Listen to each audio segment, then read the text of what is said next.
5 creepypastas para escuchar mientras estudias. Aquel charro que ronda por las noches. Abuela, cuéntame otra historia de cuando eras joven. No, Juanito, ya es muy tarde. Por favor, abuela, amo tus historias y más las de terror. Bueno, te contaré la historia del charro negro. Hace muchos años, en las afueras de nuestro pueblo, no había carreteras, luz eléctrica ni automóviles. Cuando yo era joven y antes de casarme con tu abuelo, vivía con mi prima en casa de mi tía.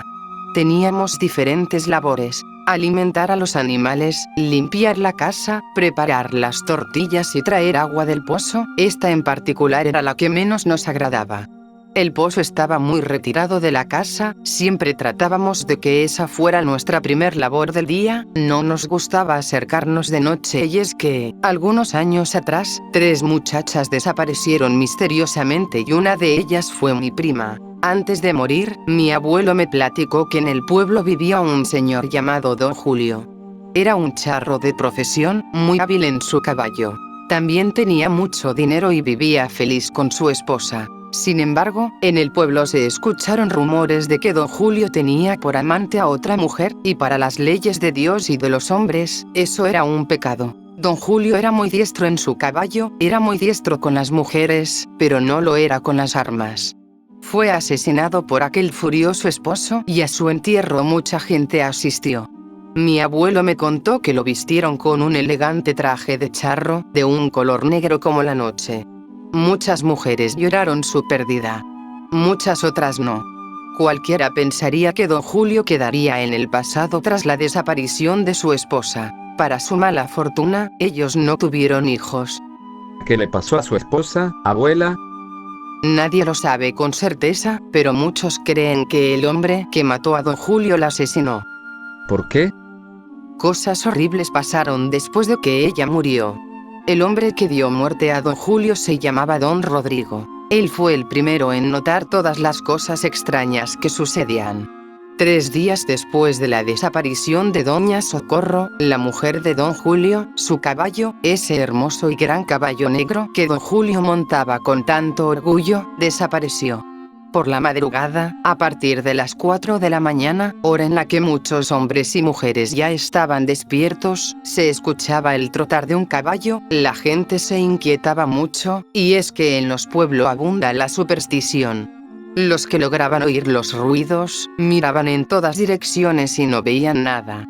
La inquietud creció cuando los ruidos se convirtieron en visiones de un gran charro montado en su enorme caballo, caminando sin rumbo y desapareciendo al amanecer. La primera en desaparecer fue Doña María, la esposa de Don Rodrigo. En el pueblo tenía fama de mujer fácil. ¿Qué es una mujer fácil, abuela? Una mujer que se va con cualquier hombre. Déjame terminar. Todo mundo sabía su reputación y muy pocos, incluido mi abuelo, sabían que ella había inventado la historia en la que decía que Don Julio era su amante. Esto lo sabíamos porque su amante era el hermano de Don Rodrigo, amigo de mi abuelo.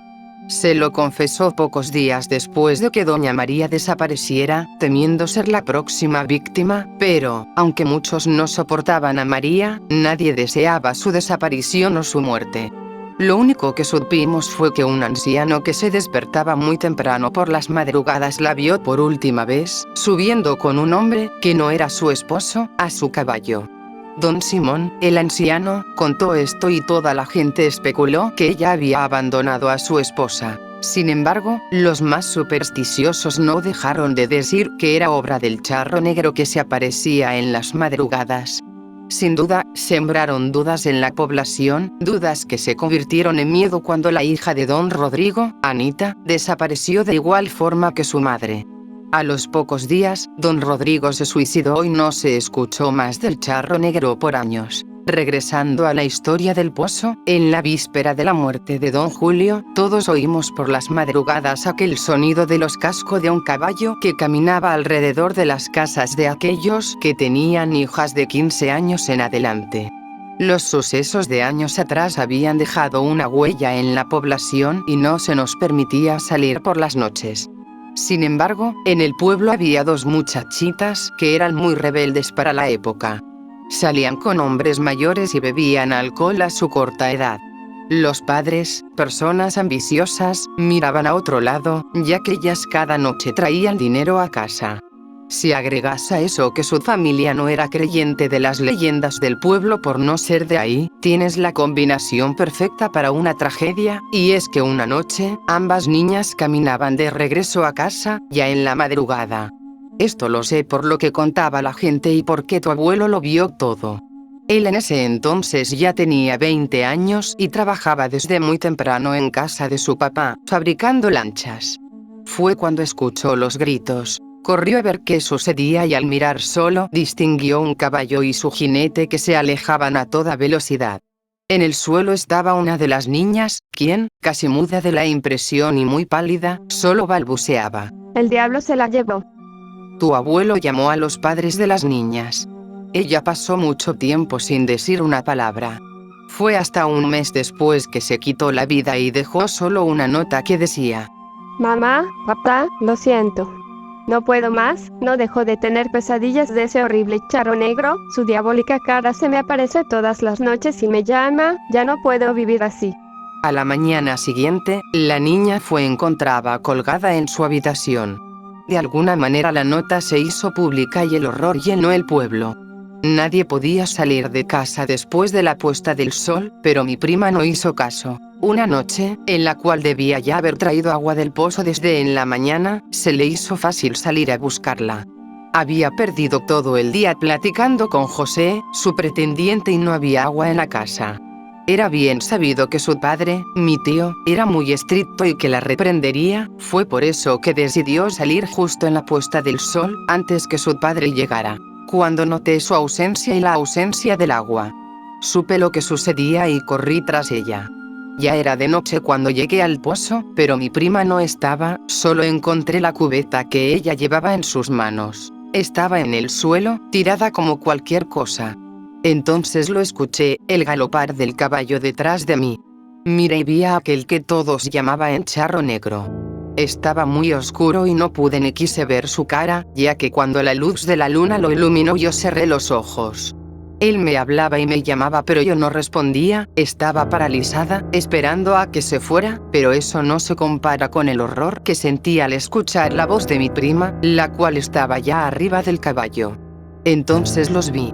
Aquel hombre sin rostro humano, deforme en la oscuridad, pero con unos ojos azules como el mar y tenebrosos como la noche, y, a mi pobre prima, montada detrás de él, sujetando su cintura y con una mirada que reflejaba la falta de alma en ella. La mirada del charro me seducía, yo no quería pero cada vez me acercaba más a él. Justo cuando estuve a punto de tomar su mano, una voz me salvó. Amable caballero que rondas por las noches, no es mi intención ofenderlo, pero la bella dama que tan gustoso espera, me acompaña en esta velada. Cuando miré, vi que se trataba de tu abuelo. Él me vio salir de mi casa cuando fui tras mi prima y me siguió. Lo siguiente fue lo más espantoso que pudo pasar. Noble campesino, dijo el charro. Tus palabras no ofenden a mi persona. No soy digno de una dama que ya ha encontrado a su amor. En vida no tomé lo que mío no era y en muerte no será diferente. Sin embargo, aquella dama que monta mi corcel, ha decidido ya su destino, mía será hasta el fin de mi camino. El charro desapareció y yo caí de rodillas al suelo. Tu abuelo me regresó a casa y contamos lo que había sucedido. La pérdida de mi prima fue devastadora, pero con el paso de los años todo quedó atrás. Mis tíos murieron, yo me casé con tu abuelo y todo se olvidó, o al menos eso parece, ya que algunos todavía recuerdan al charro y otros aún afirman escucharlo en las fechas de la muerte de don Julio, y lo único que tu abuelo recuerda es ver al charro despedirse de él, tomando su sombrero y haciendo una reverencia. Yo para ese momento ya había cerrado los ojos y abrazaba a tu abuelo con tanta fuerza que mis brazos quedaron marcados en su piel. Habrán pasado, ¿qué? Unos 100 años de la muerte de don Julio en este pueblo que me vio nacer, y unos 10 años desde que mi abuela me contó esta historia, y ahora, a mis 23 años, visité de nuevo mi pueblo. Mi abuela ya duerme, son casi las 4 de la mañana. Rayos, ya revisé mi celular y sí, exactamente 100 años han pasado. No puedo dormir, veía anime en mi laptop, pero ahora se me apetece un cigarro. No puedo fumar en la casa, pero la banqueta parece un buen lugar. En Jonuta a las 4 de la mañana ningún alma camina por las calles, o al menos ninguna viva. Y no puedo evitar tirar mi cigarro y ver con sorpresa, como a unos 3 metros de mí sin que yo lo haya notado, un gran caballo, montado por un gran charro negro, de hermoso sombrero, me mira. Te pareces mucho a tu abuelo, gran hombre él. Dice, y se marcha no sin antes despedirse con una reverencia de su sombrero. Odio la carne. Desde que tengo memoria, mi madre me advertía que tenía que comer carne. Pero había un problema. Yo odiaba la carne. Siempre fui vegetariano, y mi familia entera pensaba que eso era realmente raro. La primera vez que sentí esa necesidad, fue durante un par de años, no me importaba merodear alrededor de las casas de los extraños. Cuando me veían asaltando sus cocinas, se volvían como locos y me apuntaban con armas. Pero cuando me veían masticando zanahorias o apios, empezaban a reírse. Se reían en mi cara. ¿Qué les hacía tanta gracia? Por eso odiaba tanto meterme en ese absurdo colectivo cuando era mi hora de comer con la familia. Pero creo que esto es realmente extraño. Soy simplemente diferente. Odio ser diferente. Supongo que tendré que aprender a tomar gusto por la carne. No puede ser tan malo después de todo, ¿no? Y, tan pronto como me siente y empiece a masticar mi pedazo de carne fresca, podré reírme. Después de todo. ¿Quién ha oído hablar de un zombi que odie la carne? Fotógrafa de bodas. He sido fotógrafa de bodas desde hace casi 10 años y creía haber visto todo. Un montón de historias trágicas, bellas, hilarantes o simplemente extrañas. La típica anécdota del novio que fue sorprendido haciéndolo con la dama de honor, las familias protagonizando peleas, la novia provocándose una sobredosis en el baño, las parejas homosexuales sin invitados para su boda, o, peor aún, el pariente homofóbico que se cuela en la celebración y ofrece un espectáculo. Sin embargo, hoy no contaré esas típicas historias. Jamás terminaría. Hoy, escribo para relatarles lo que sucedió en una boda del mes de octubre el año pasado. Me encanta cubrir bodas en otoño, y si alguna vez llego a casarme probablemente será en esta estación. Los padres de la novia me contactaron, solicitaron mis servicios para una boda que celebrarían en 15 días. Mencionaron que el fotógrafo elegido se había echado para atrás y no podría cubrir el evento, así que estaban desesperados por contratar a alguien que inmortalizara la boda de su amada hija en fotografías. Afortunadamente para ellos, mi agenda estaba casi vacía. Confieso que me aproveché de la situación y les cobré un poco más por la premura, pero, a juzgar por el Rolex del padre, el dinero no parecía un inconveniente. Algo en lo que soy buena es adivinando el estatus socioeconómico de la familia y, una vez más, acerté. Los del Valle se codeaban con la crema innata de la sociedad. La primera impresión no fue buena. No es que sea obligatorio que todos mis clientes me agraden, aunque hace las cosas mucho más fáciles para mí. Ernesto del Valle miraba lascivamente mi escote cuando creía que no estaba mirando, y Carol era la clásica esposa trofeo que los hombres ricos adquieren y ponen en una vitrina. Jamás había conocido a un ser humano que tuviera una apariencia tan plástica. No tengo nada en contra de la cirugía plástica o el botox, pero para todo hay límites. Creí que aquellos padres que me contrataron no me darían más problemas que la novia, y es que la joven estaba ocupada con el asunto de la planificación y todas esas tonterías, así que no lo pensé demasiado. Pero cuando llegó el día, vaya error. Rápidamente me di cuenta que me había metido en algo de lo que no quería formar parte. La primera vez que vi a Tania, la novia, lo primero que se me vino a la mente fue, no sé cuántos años tiene esta mujer. Bien podría tener 16 años, así como también 18. Pero, definitivamente no pasaba de los 20. He visto matrimonios jóvenes que tienen un desliz y son obligados a casarse, pero entonces conocí al novio. Marcelo Hernández. Definitivamente superaba los 30 años. Y con Marcelo, había algo malo en él. El hombre era un gigante, se levantó sobre mí y dejó mucho más abajo a Tania. Con aquel rostro pálido y ojos hundidos, bien podría pasar como largo de la familia Adams. Al estrechar mi mano y presentarse, un escalofrío me recorrió la espalda. Todos esos años de práctica me ayudaron a sonreír y fingir lo extraño que resultaba aquella escena. Tania no dijo una sola palabra mientras la preparaban para el día más importante de su vida. Por otro lado, Carol no paraba de hablar y criticar. Afortunadamente, aquella mujer nefasta tenía que salir a fumar cada 15 minutos y este momento permitía a la gente del maquillaje hacer su trabajo. Cuando finalmente terminaron, Tania lucía perfecta. Llevaba un vestido blanco impecable, una tiara sobre el cabello rubio y unas mejillas sonrojadas con el tono ideal. Pero, a diferencia de todas las novias para las que había trabajado antes, no había dicho una sola palabra. Seguramente has escuchado de la tendencia fotográfica llamada First Look. Es genial poder capturar la impresión del novio cuando ve por primera vez a la novia vestida. Suele ser un momento muy especial. Esta fue la primera ocasión donde tomé una foto First Look en la que, de verdad, parecía la primera vez en que los novios se miraban. A todas luces Marcelo estaba fascinado por la belleza de la novia, pero ella parecía menos que emocionada cuando la tomó de la mano y la apretó con fuerza. Se me hizo un nudo en la garganta cuando él se inclinó para darle un beso en la mejilla y ella se encogió. Es mentira eso de que los matrimonios arreglados solo suceden en países extranjeros, y que solo algunas culturas forman parte de esto. Sucede todo el tiempo en nuestro país y, la mayoría de las veces, son ancianos que desean una esposa virgen. Cuando digo la palabra virgen, quiero decir que todavía esté en la escuela secundaria. No era la primera vez que me contrataban para fotografiar un matrimonio así. Me las arreglé para abordar a Tania a solas en la habitación donde la preparaban. Estaba sentada junto a una ventana abierta mientras hacía malabares con un cigarrillo apagado entre sus dedos.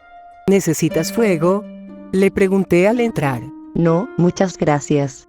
Ni siquiera fumo, pero dicen que te hace sentir mejor, ¿no? Respondió mientras me observaba con aquellos enormes ojos azules. Sí, y de paso te da cáncer de pulmón y garganta. Le arrebaté el cigarrillo y lo encendí. Pero yo soy un mal ejemplo, así que haz lo que digo y no lo que hago. Aquello dibujó una sonrisa en su rostro, aunque apenas duró un segundo. ¿Qué tan seguido fumas? Preguntó. Depende de cómo vaya el día. Regularmente 2 o 3, pero en un mal día puedo llegar a fumar todavía más. Bajé el cigarrillo y la miré. ¿Cuántos años tienes, Tania? 19, y en algunos días cumpliré los 20. Tengo la carita de una niña. Sus mejillas se sonrojaron un poco. ¿Por qué la pregunta? Volteé a la puerta para asegurarme de que Carol no estuviera cerca. Tania, ¿estás de acuerdo con esto? ¿Con la boda? Los ojos de Tania se abrieron. Oye, eres buena. Ella también echó un vistazo a la puerta. Ernesto, mi padrastro, arregló la boda. Si se hubiera hecho como él deseaba, me hubiera casado a los 15 años, pero Marcelo se demoró. Creo que fue por negocios. Intentó posponerlo un año más, pero Ernesto le dio a entender que había otras ofertas. Tania estremeció y se cruzó de brazos. Si digo que no, Ernesto me echaría a la calle y cancelaría la cuenta bancaria. No tendría nada, ni a nadie, y no sé qué haría si eso llegara a pasar. Metí la mano en mi bolso y saqué una tarjeta de presentación. Atrás de la tarjeta encontrarás el número de un refugio para mujeres. Se dedican a ayudar a mujeres como tú a escapar de situaciones peligrosas en el hogar. Las protegen y, de ser necesario, las ayudan a comenzar una nueva vida en otro lugar. Abajo está mi número personal, por si necesitas a alguien con quien hablar, ¿de acuerdo? Tania tomó la tarjeta y la sostuvo con fuerza antes de guardarla en su sostén. Podrías ser la persona más amable que he conocido, murmuró. La tomé por el hombro y le di un apretón. Eso intento, le dije antes de apagar el cigarrillo contra el alféizar de la ventana. Si necesitas escapar en cualquier momento de esta noche, solo pídeme que te ayude a ir al baño. Y te convertiré en una novia fugitiva, bromeé. Eso le dibujó otra sonrisa en el rostro que se desvaneció en el preciso instante que su madre ingresó a la habitación. Bueno, ¿por qué tardan tanto? Apúrense, la boda empezará en 15 minutos y no quiero que estés llorando ni pongas tu cara de mustia. Le advirtió. La sonrisa de Tania desapareció y me lanzó una mirada triste antes de ir tras su madre. La ceremonia hubiera resultado mucho más llevadera si no conociera el sucio secreto que ocultaba la familia. Tania no sonrió ni una sola vez. Me pareció que sus damas de honor ni siquiera tenían amistad con ella, al menos no una sincera. Cuando el sacerdote finalmente dijo, puede besar a la novia. Una lágrima se deslizó por la mejilla de Tania mientras Marcelo se inclinaba para besarla. Había considerado llamar a la policía, pero ¿qué podían hacer al respecto? Probablemente Tania terminaría cediendo a la presión de su familia y diciendo que todo andaba bien, que no era menor de edad y que Marcelo no era un pervertido, que la había tratado con su padrastro. Por supuesto, la impotencia hizo que la situación fuera todavía peor. Lo único que podía hacer era tomar fotos del peor día en la vida de Tania. En la recepción, Carol fastidió tanto con las fotos que estaba a punto de arrancarle el pelo. Sin embargo, noté algo diferente en el primer baile de la pareja. Al principio, Tania se mostraba reacia incluso a tocar a Marcelo, pero él se inclinó y le susurró algo al oído. La forma de comportarse con su esposo cambió por completo en una fracción de segundo, incluso pude leer sus labios mientras preguntaba. ¿De verdad? Marcelo asintió y finalmente pude captar una foto de Tania sonriendo después de decir, Sí quiero. Cuando terminó el baile, la joven parecía muy feliz con su esposo, acomodaba la cabeza sobre su pecho al ritmo del vals del emperador. El cambio fue impresionante, Tania se convirtió en una de las novias más felices y coquetas que he fotografiado. Incluso se inclinó para besar a su esposo en la mejilla mientras se sentaban, acto que tomó por sorpresa a Marcelo, a juzgar por la forma en que se sonrojó. Empecé a cuestionarme si Marcelo había puesto algo en su bebida para lograr que actuara tan feliz, cuando Carol empezó a fastidiar de nuevo preguntándome sobre su esposo. Es esa clase de madre que olvida estar en la boda de su hija y no en la suya, por lo que quería una foto con su Ernestito. Para sacármela de encima le dije que lo buscaría. Lo vi tomando como si no hubiera mañana, entonces, supuse que estaría en el baño vomitando o engañando a su mujer. Cuando me acerqué al baño de hombres, escuché a alguien haciendo gárgaras o intentando tragar algo. Guácala. Lo sé, pero quería arruinarle el día a la perra desagradable de Carol al confirmarle que su marido le ponía el cuerno. Así que abrí la puerta del baño con mi cámara lista. Hice contacto visual con Ernesto o, mejor dicho, con la cabeza de Ernesto. La pusieron sobre el lavabo, con una expresión torcida que reflejaba el terror absoluto. Las paredes del baño estaban cubiertas de sangre y las partes del cuerpo diseminadas por el suelo. Mientras tanto, Marcelo se había quitado el smoking y se tragaba el brazo de Ernesto. El brazo entero. Ahora me preguntaba si habían puesto algo en mi bebida. Los humanos no somos capaces de abrir la mandíbula de esta forma, y con cada trago de Marcelo el brazo se hundía más profundo en su garganta. Observé los dedos de Ernesto desaparecer en las fauces de su yerno como si dijeran un pequeño adiós, y entonces dejé caer la cámara. Sí, escuché que algo se rompió, pero en ese momento no me importaba en lo más mínimo. Acababa de ver al novio tragarse a su maldito suegro. Marcelo levantó la cabeza y sus ojos, que antes eran de un gris opaco, presentaban motas marrones y rojas con las pupilas en forma de hendidura. Me congelé en el momento que esos ojos me observaron. Lo siento, de verdad lo siento. Un momento. Marcelo se dirigió al otro lavabo que no contenía la cabeza y vomitó. Escuché un montón de cosas duras golpeando contra la porcelana antes de que las llevara al chorro de agua. Aclarando su garganta con evidente vergüenza, se me acercó para que entrara al baño. Creí que era mi final, pero Marcelo puso varios diamantes en mi mano. Para la cámara, no fue mi intención asustarte. Dijo. ¿Qué? Pero, balbuceaba mientras observaba aquel puñado de diamantes. Eso pagaría mucho más que la cámara. ¿Por qué lo hiciste? Devorar a Ernesto. Había esperado por eso durante años. Dijo Marcelo entre risas mientras buscaba una toalla de papel para limpiarse la cara, como si aquello fuera a desaparecer el hecho de que aún estaba desnudo y ensangrentado frente a mí. Las personas más terribles tienen un sabor exquisito. Tu sabor sería horrendo. Sería como tragar piedras. Por otro lado, un hombre que ofrece a su propia hija como sacrificio a algo que sabe se alimenta de humanos, tiene el gusto del corte más delicioso de carne cocinado a término medio y perfectamente sazonado. Por Dios, esta situación llevaba todo lo que había visto a un nuevo nivel de extrañeza. Espera, ¿de verdad él? Oh, por supuesto. Resopló Marcelo. Y lo volvería a hacer. Todo por lo que sucede cuando mi estómago procesa huesos humanos. Analicé los diamantes. ¿No vas a lastimar a Tania?, le pregunté. Marcelo sacudió la cabeza vigorosamente. Claro que no. Retrasaba la boda con la esperanza de que encontrara una forma de escapar, pero creo que Ernesto se estaba desesperando con mi actitud. Había un montón de personas dispuestas a pagar por ella, y la hubiera entregado, aunque mi oferta triplicara lo que otros ofrecían. Empezaba a sentirme un poco mareada. Allí estaba, hablando con un novio que acababa de comerse a su suegro en el baño. Miré por la puerta y un pensamiento horrible se apoderó de mi cabeza. Uno que seguramente sería del gusto de Marcelo y ayudaría a Tania. Bueno, ¿y si le digo a Carol que encontrará a su esposo en el baño de hombres?, le pregunté. A Marcelo le tomó unos segundos entenderme. Asintiendo, tomó la cabeza y la arrojó a uno de los inodoros. Escuché que salpicaba y casi comencé a reír. Estaba al borde de la histeria. Anda. Estaré esperando, dijo mientras desaparecía más extremidades. Casi me iba cuando tuve que hacerle una última pregunta. ¿Qué diablos eres? Marcelo ladeó la cabeza hacia un costado antes de cambiar, apenas un instante. En un momento se veía como un hombre empapado en sangre, completamente horrible pero normal, y al siguiente era algo parecido a una serpiente. Su cuerpo de humano desaparecía y se reemplazaba por el cuerpo de una anaconda, pero su cabeza seguía igual, a excepción del siseo que producía su lengua delgada y bífida.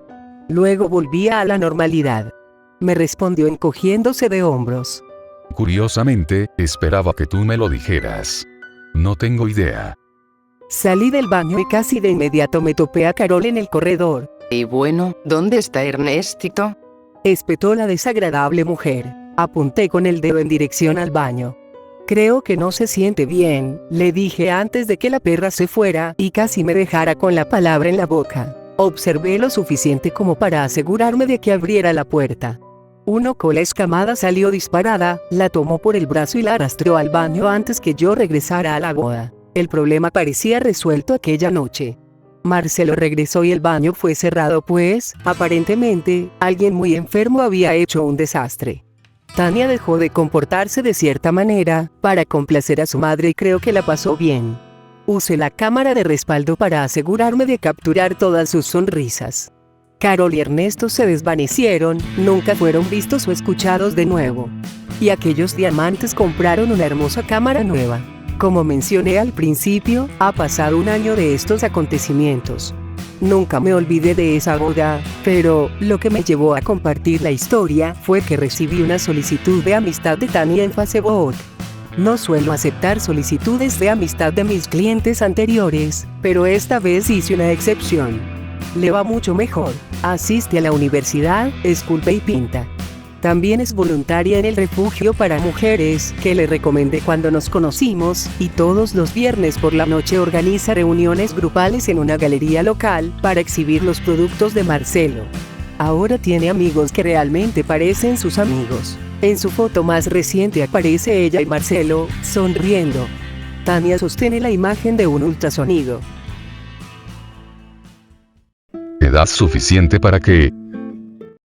Siempre, cada vez que le preguntaba a mi papá qué era lo que estaba haciendo en el sótano, su respuesta era la misma. Te lo mostraré cuando tengas la edad suficiente. Imaginé que se refería a la edad requerida para conducir, para que pudiera hacerle el favor de botar los cuerpos en el bosque. O quizá la edad suficiente para beber, permitiéndome conquistar nuevas víctimas en bares de mala muerte. O, posiblemente, la edad suficiente para portar armas, y así poder participar en las matanzas con mayor eficiencia. Verán, hay una cosa que deben saber acerca de mi padre, es un asesino serial hecho y derecho. Se lo esconde muy bien al mundo exterior. Pero, a decir verdad, he sabido de su sucio secretito por años. Apenas a mis 15 años, avisté a mi querido padre arrastrando una lona amontonada por la puerta principal a plena noche. Luego vinieron las manchas sangrientas en su ropa, los gritos de horror desde el sótano, la cadena interminable de citas atractivas. No hizo falta un genio para sumar 2 más 2. Independientemente del tipo de carnicería que deleitara a mi papá, sabía que una cosa era segura: no veía la hora de unirme a la diversión. Juntos, crearíamos el equipo perfecto, padre e hijo, atrapando y deshaciéndonos de nuestras presas como compañeros de pesca. Prácticamente era mi derecho por nacimiento. A solo unos días de mi cumpleaños 18, mi papá finalmente decide revelarme lo que estaba pasando. Con la elocuencia de siempre, me explica la naturaleza de su vocación homicida, como desde que mi mamá lo abandonó hace años, ha devastado y asesinado a mujeres hermosas por deporte. Spencer, quiero que te quedes con mi legado. Anuncia. Ante esto, simplemente asiento con admiración. Procediendo al sótano, descubro que es tan catastrófico como había esperado. Cadenas, cuchillos de carnicero, pilas de miembros desmembrados, todo está ahí abajo. Por horas, inspecciono atolondradamente los múltiples instrumentos de tortura. Con solo sostenerlos en mis manos, puedo sentir su peso verdadero, todas las vidas que han reclamado, toda la miseria que han infringido. Papá, esto es asombroso. Confieso. ¿Sabes? En realidad no tuviste que haber esperado todo este tiempo para contarme. Bueno, hijo. Mi papá sonríe y un toque de malicia aparece en su voz. Como te lo he mencionado en varias ocasiones, necesitaba que tuvieras la edad suficiente. Hace una pausa y ensancha su sonrisa. La edad eficiente para la pena de muerte. Un paquete marcado con devolver al remitente. Mi vecino es uno de esos usuarios de YouTube posers. A lo largo de los años, lo he visto toser canela, acostarse sobre el capó de su auto mientras desciende lentamente por la carretera, y empaparse con agua tibia, todo mientras grita Epic Win, Epic Fail, foco Epic mantenimiento del status quo, hasta donde sé. Puede volverse muy cansado observarlo prolongar sus travesuras en búsqueda de la fama viral. Así que, cuando tocó mi puerta el otro día y me dijo que iría de viaje por unas cuantas semanas, preguntándome si podía recibir su correo, honestamente, fue un alivio. No puedo explicar la paz mental que tuve sabiendo que no tendría que prepararme para ninguna expresión de su estupidez por un tiempo. Los primeros días transcurrieron con normalidad. Recibió algunas facturas, un poco de correo basura y algo que solo pude asumir que era una carta de cumpleaños. Luego, una noche, llegué a casa para encontrar una caja de madera fina esperándome en su pórtico. Tenía escrito devolver al remitente en letras grandes y rojas. No soy ningún escuálido, pero debo admitir que me fue difícil levantar la caja por mi propia cuenta. Era malditamente pesada. Arrastrarla por el camino hasta mi casa fue aún más difícil, y me di cuenta pronto de que no había manera en la que podría arrastrarla por las escaleras de piedra y a través de mi puerta principal. Decidí que dejaría el paquete en mi garaje. No era como si mantuviera mi auto ahí. La puerta del garaje era un pedazo de mierda que se rehusaba a abrirse sin un buen golpe. Era menos problemático dejar el auto en la acera que estar riñendo con la puerta del garaje cada mañana y cada noche. En retrospectiva, debí haber puesto el paquete en el suelo mientras arremetía contra la puerta quejumbrosa, pero ya sabes cómo es cuando mantienes un buen agarre de algo y no tiene caso abandonarlo a menos que sea necesario. Fue en tanto pateaba la puerta por una tercera vez que perdí el control del paquete y se me cayó hasta el suelo. Joder, maldije y esperé que no hubiese roto nada importante, pero supuse que simplemente no le diría a mi vecino, dejándolo creer que cualquier daño ocurrió durante el transporte. Con mis manos libres, al fin conseguí que la puerta del garaje se destrabara, y vaya que chilló en protesta mientras la levantaba. Arrastré la caja el resto del camino, ubicándola en una esquina para cuando mi vecino quisiese venir a reclamarla. Y luego me olvidé de ella por completo. Hasta que unos días pasaron, claro. No estoy seguro de cuánto tiempo se tomó el hedor para poder colarse desde el espacio por debajo de la puerta del garaje que conduce hacia el resto de mi hogar, pero progresó lentamente. Era un hedor pútridamente dulce, como el de un zorrillo, y durante los primeros días, desde que lo olí, en verdad asumí que era eso en específico. Algún animal silvestre que dejó su marca en mi casa. Fue solo hasta que noté que el hedor aumentaba en intensidad, en lugar de disolverse, que me dispuse a buscar una fuente. Entonces abrí la puerta de mi garaje, y fue ahí cuando el hedor me hizo trastabillar mientras me cubría la nariz. El culpable no resultó ser difícil de identificar. El único cambio en mi garaje era la caja en la esquina. Recuerdo pensar que debió haber sido una de esas cajas de suscripción mensual de carne. La carne debió haberse echado a perder por no haberse refrigerado en tanto tiempo. ¿Cuánta carne debía de tener para que la caja fuera tan grande y pesada? ¿Toda una puta vaca? Me cubrí la nariz y me acerqué a la caja. Pensé que el olor no podría empeorar, pero en tanto abría la tapa superior, descubrí un nuevo espectro de ruido. Era como abrir un horno en llamas, pero en lugar de una onda de calor, fui recibido por oleadas de orina, sudor, mierda y putrefacción. Olía tan mal que retrocedí y tuve que retener el vómito que imploraba ser expulsado de mi cuerpo. No estoy avergonzado de admitir que huí por la puerta para tragar una bocanada de aire fresco, pero en el poco tiempo que había permanecido en el garaje, el olor se había impregnado tan prominentemente en el tejido de mi ropa, que se aferró a mí como una sombra. Nada de lo que intenté pudo mantener el olor lejos de mis fosas nasales. Ni siquiera los aromatizadores, una máscara o las 3 duchas que tomé y el cambio de ropa. Cada segundo que esa caja permanecía abierta en mi garaje era otro segundo en el que al olor se le concedía residencia en mi hogar. Tenía que afrontarlo. Regresé al garaje. La parte superior de la caja, aún abierta, me invitaba a ver. Me había preparado con una pinza que sellaba mi nariz, una bolsa de basura en una mano y el desinfectante más fuerte que pude encontrar en la otra. Además de guantes de goma largos para evitar que mi piel tocase lo que estaba dentro. Pero resultó que no necesité ninguna de esas cosas. No tuve que tocar o limpiar el contenido de la caja, solo tuve que sufrir las pesadillas cada noche. Verás, sí había carne en esa caja, pero no provino de una vaca o un cerdo. No, era mucho peor que eso. Era mi vecino. Muerto. Aún en una pieza, pero muerto. Llamé a la policía, y, naturalmente, me llevaron para ser interrogado. Después de todo, es un tanto difícil no sospechar de la persona que tiene un cadáver en su garaje. Afortunadamente, se dieron cuenta pronto de que no estaba involucrado. Mi ADN pudo haber estado por todos lados, el olor pudo haber dejado una marca a lo largo de mi casa, pero había una parte irrefutable de la evidencia que probó mi inocencia. La cámara que mi vecino utiliza para grabar el material de su canal. Me mostraron la grabación una sola vez. No estoy seguro de si tenían el permiso para hacerlo, o de si se sentían tan mal que supusieron que no haría daño. De cualquier forma, lo vi. Mi vecino estaba sentado en la caja afuera de la empresa de envíos, riéndose en tanto le decía al mundo cómo se iba a transportar por las líneas estatales a través del correo. Había llevado botellas para orinar, comida, una almohada y unas cuantas linternas. Su amigo, un tipo que yo había visto en su casa muchas veces y que le ayudaba con sus artimañas, cerró la tapa y solicitó el envío. A lo largo de las próximas horas, o días, a decir verdad, no estoy seguro, mi vecino grabó unos cuantos vídeos sobre su progreso. Creo que ahora estoy en un camión, puedo sentirlo moverse, debo estar en un almacén. Es muy cálido acá. Aún tengo suficiente comida. Ese tipo de cosas. Y luego, en la última grabación, la caja se sacudió. Él se quebró su cuello, y eso fue todo. La cámara siguió grabando hasta que la memoria se llenó o la batería murió. Pero hay algo sobre esto que no le dije a la policía luego de que me mostraron el video. Una cosa que escuché en la grabación y que me ha acechado consistentemente desde entonces. Justo después de la sacudida que le rompió el cuello, pude escuchar el sonido familiar de la chirriante puerta de mi garaje.